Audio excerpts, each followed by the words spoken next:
Sa ngayon po, yung estimation po na value po nung ganong klaseng bola po, halos 500,000 po siya. Wow, grabe, no? May pera talaga sa koleksyon. Yung ibang player, parang walang gana. Tapos gusto nang umuwi. So ngayon, pinagsibihan sila ni Coach Jaworski. Walang uuwi hanggat hindi lahat ng fans nabigay yung mga pirma na gusto nila. Chinky Tan, with over 6 million Facebook followers, 2.8 million YouTube subscribers, and 2.4 million TikTok fans, is now all out to share with you the most practical, simplest path to lasting wealth. At this point, makakasama natin yung Punari of the Week. Siya po ay isang radiologist. Pero, mas kilalang ng basketball history enthusiast at the same time entrepreneur. Let us welcome si Dr. Michael Rico Messina. Hi, Doc. Yes, maraming salamat at mabuhay ka. At yun nga, ang dami mong mga memorabilia sa harap mo. Mga collection to, di ba? Yes, actually, Coach Chinky, yung collection ko na ito ng Philippine Basketball Memorabilia, nagsistretch siya from 1910s hanggang sa present time. So, mga 25,000 pieces na po siya ngayon and counting. Kailan ka nag-umpisa? Actually, nagsimula po akong mangolekta nung grade school pa po ako. Ilan taon ka nun? Mga siguro 9, 10 years old. Grabe ha. Anong kinokolekta mo nung 9 to 10 years old ka? Dati kasi, Coach Chinky, yung family namin, malapit siya sa Reyes Gym. Dito sa Mandaluyong. Mandaluyong, oo. Doon dati nagpa-practice yung mga PBA teams. Halos lahat ng mga koponan ng PBA, doon nagpa-practice. Umaakit ka sa gym? Oo, so yung mga tito ko, dinadala ko doon. Tapos, pinapanood namin yung mga practices ng iba-ibang team. So, sila yung nag-introduce sa akin sa mga players, sa mga coaches. Tapos from then, naging interesado ko doon sa mga paborito kong player tsaka mga team. Kaya nagsimula ako, Coach Chinky, sa mga magazines. Mga sports, parang ganito po. Yan. Si Benji, oh. Rookie MVP natin yan sa PBA. Ano si to? Anong date itong lumabas? Ito ay 1999. 1999. So, 26 years 26 years ago. Wow. So, actually po, ang ginagawa po kasi po nung mama ko tsaka nung lola ko po, binibigyan po nila akong baon 20 pesos a day back then.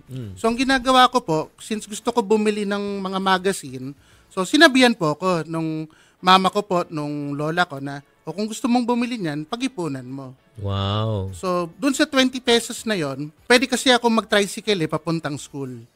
Pero since gusto ko bumili ng mga magazine, naglalakad na lang ako papuntang school tsaka pa uwi. So yung naiipon kong pera, 5 pesos a day yan, Coach Chinky. Okay. So pagdating ng Friday, nabibili mo na may 25 pesos na ako. May pambili na akong magazine, may pang merienda pa akong konti. Wow, ang galing naman. Ito guys ito pag-usapan natin to. Ito, importante to, na kung gusto mo naman talagang bumili ng isang bagay, okay naman bumili as long as pinag-ipunan mo. 'Di ba?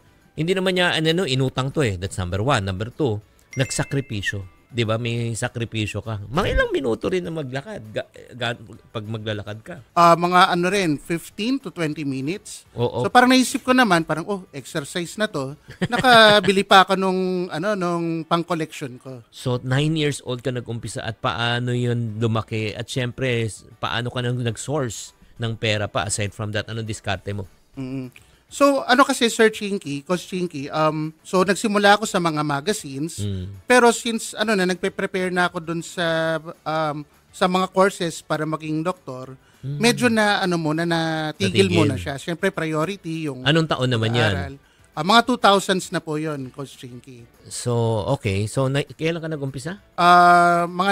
Mga 1990s po, early to mid 1990s. Okay, so pagdating ng mga 2000s na po, early 2000s, tinigil ko po muna yung pangongolekta po ng mga magazines. Okay. So focus po ako sa pag-aaral para maging isang doktor po. Oo. So ngayon, nag-resurface po itong hobby ko po nitong pandemic. 2020. Na na lang ulit, parang lumabas na lang siya ulit. Kasi back then kasi 'di ba nung pandemic, medyo bumagal yung buhay ng tao. Nagkaroon ako nung time na mag-isip din na so medyo bumagal na yung buhay. Ano ba yung mga gusto kong passion project? Pero may ipon ka na noon.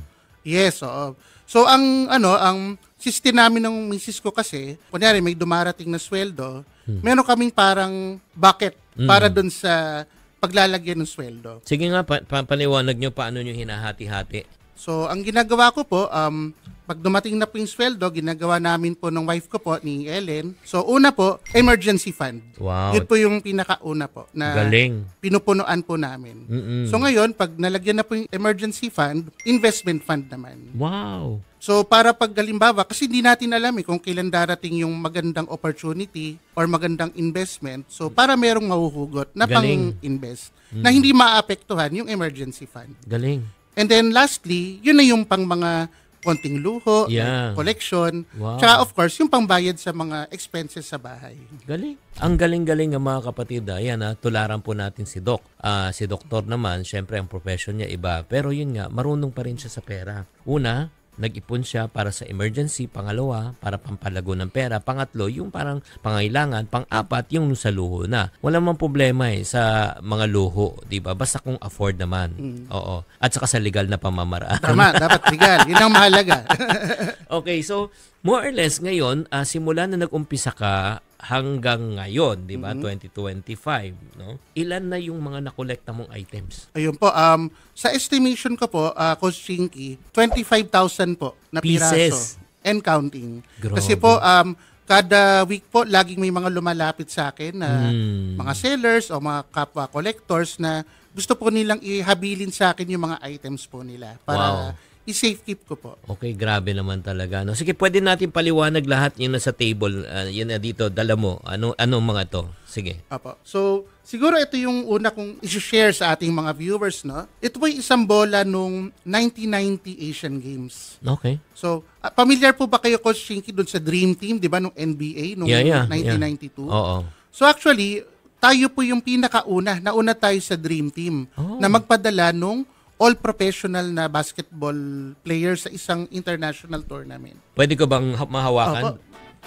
Wow, grabe oh. Mga kapatid, ibang klase to. Magkano mo nabili to? Naku, ang ganda ng story nito, Coach Chinky. Oh. So ngayon, nag-reach out po sa akin isa pong construction worker. Doon sa isang exclusive subdivision, merong ginagawang bahay or property. Tapos, doon siya nagtatrabaho. Ngayon, sa tabi nung construction, meron pong garage sale. Tapos nandun yung bola. So, hulaan niyo po, Coach Chinky, kung magkano niya nabili. 500. Ang galing! 500 lang niya nabili yung bola. Kaya nagulat ako nung binanggit niya sa akin kung magkano yung price. Parang, 500 pesos itong piece of history na to. 500 lang. So, minsan po, kaya yun nga yung mga memorabilia, minsan in the most unexpected places or unexpected people, doon natin siya nakukuha. Yeah. Magkano mo nakuha? Binili ko po siya, 10,000 ko na po binili. Oo naman. Kasi consideration din po fair na... naman yun. Not bad na rin po. Win-win po para sa aming dalawa. Oy guys, ito lang just to give you a perspective. Ito lang para sa mga collector katulad ni Doc. Okay. Kami rin nagko-collect kami. Opo. Pero iba naman kino-collect namin. Sama ng loob. Hindi. Ang kino-collect naman namin mga arts. Mga arts. Opo. Lahat ng piyesa, lahat ng piraso, may kwento yan. 'Di ba? Hindi porket may pera ka, mabibili mo yan eh. Yes. Tama? May mga may mga tao or may mga kolektor kahit anong Amount. hindi nila pakakawalan yung mga precious items na may sentimental value po sila. Not only that, at saka every memorabilia, every collection has a story to tell. Correct. 'Di ba? At saka yung para sa collector, hindi lang yung hunt eh. Nako, ang hirap makuha nito. Ako lang nakakuha nito. 'Di ba yung joy mo, Yeah, yung the thrill of fulfillment. the hunt. Yes, oo. Tama. Wow, very rare to Na ako lang part of ako ng history na hawak ko to. Yes. So aside from that, sa lahat ng collection mo, ano ang collection na hindi mo talaga ibebenta kahit magkano i-offer sa'yo? During the pandemic po, meron po akong na-acquire po sa isang kapwa ko collector. Bola po siya nung mga 1900s to 1910s. So yun po, yung time period po na yun yung mismong start ng basketball sa Pilipinas. Paano mo nakuha naman itong bola na ito? Okay, so inalok po siya ng isang kapwa ko collector. Tapos nung nakita ko po yung bola kasi, tapos tinanong ko po kung paano siya nakuha.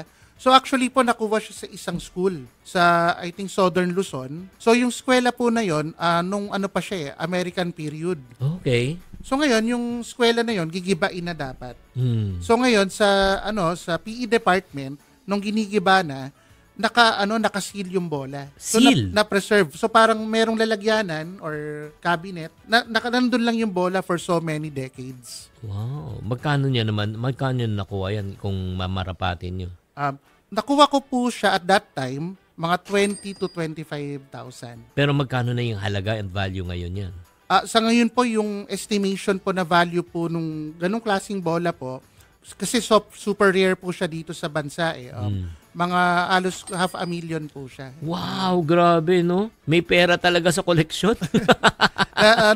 Nag-appreciate po siya eh. Oo in nga. time. Opo. Itong jersey naman to. Kanina naman tong jersey na ito. Itong Hinebra. Ayan, So, ito isa sa mga favorite ko na mga jerseys kasi nangongolekta rin po ako ng mga game-worn na mga jerseys. Ibig sabihin yung mismong sinuot ng player during that particular game.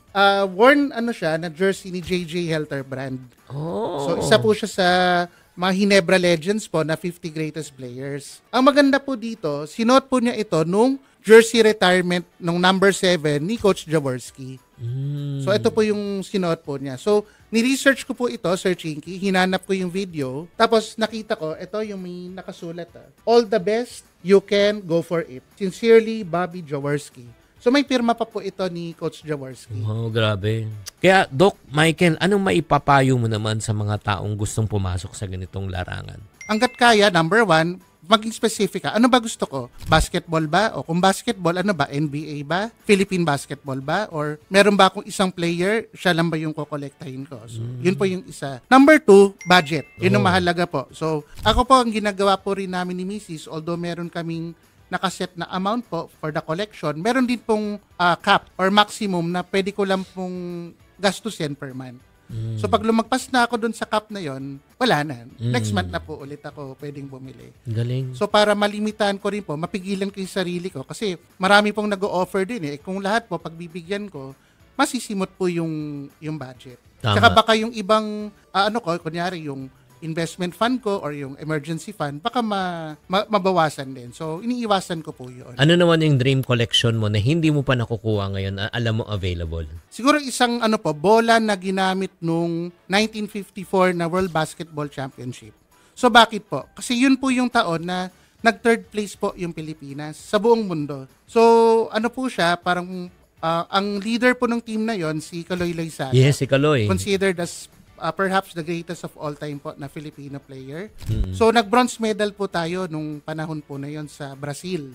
So, that remains the highest ever achievement of any Asian team dun po sa World Basketball Championship. So, sa po yung FIBA World Cup ngayon. So, kung makahanap ako nung item from that na nanalo po tayo ng bronze medal like bola or program, so yun po yung aking hinahanap po ngayon. Pero hindi mo pa alam kung may ganun man o wala.